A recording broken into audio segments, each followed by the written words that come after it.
Outside right. Dean Blevins, okblitz.com. Bob, you and Landry, if you will, you've often talked about the fact that you've had several different quarterbacks win these Big 12 championships. I think this is the 6th different guy you've had. Could you comment on that, Coach, and then Landry?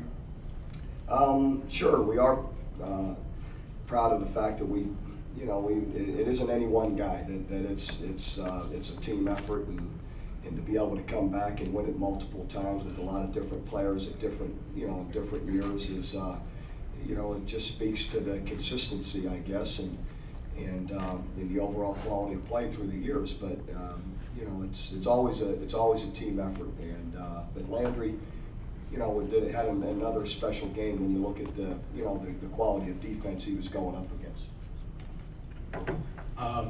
I just think I'm blessed just to be able to play this game and to win championships and things like that. God has been really good to me this year, and blessed me with a lot of wins and allowed me to do some things on the field. So I'm just thankful. I'm just thankful for the opportunity just to get to play here.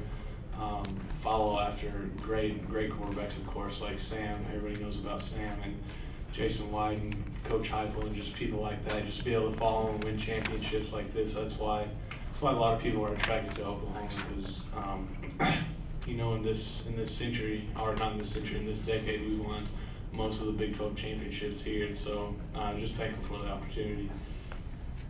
Question on the outside right, and then we'll come over. Bob, Kerry Murdoch, Rivals.com. I was wondering if you could talk about just you and your staff, what this feels like. You talked about how young you are to come out after a down year last year and win another Big 12 championship, just how satisfying that is to see your program rebuild in that fashion. I was really pleased at how we finished last year to play so well at the end of the year. It gave you a strong feeling that this was coming, or it could come, that even though we fought through all the injuries we did a year ago, we weren't far off. We had character, our guys got better through the year, showed improvement, and a lot of young guys that weren't supposed to play, by the end of the year were playing well, and when you look at the Oklahoma State game and beating Stanford in the Sun Bowl. So you felt that you took some big steps to lead into this. And then you put all those guys back a year ago with the quality of young players and freshmen that we added, and they just, kept growing through the year and getting better and better. It's very gratifying, and exciting to see so many young players play so well and to mesh so well with the older guys that we have. Question on the left aisle. Coach Steve Bidek from Omaha World Herald.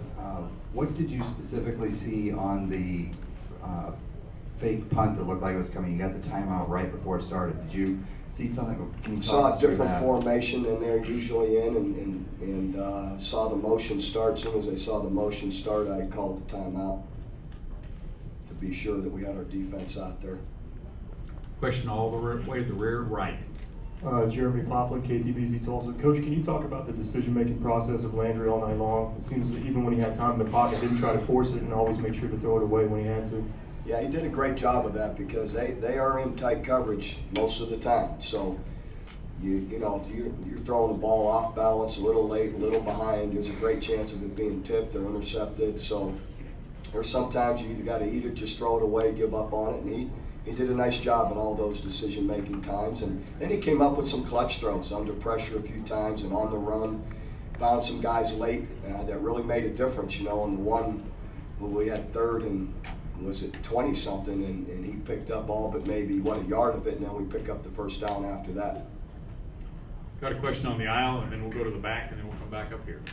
Wendell Barnhouse, BigThreeSports.com for Travis. Your interception in the end zone, they were in a situation where they could at least go up 20, maybe 24. Talk about how big a play that was, and just in general, the defense and the pressure got on the quarterback. It all starts with our defensive line. They did a great job getting pressure on them.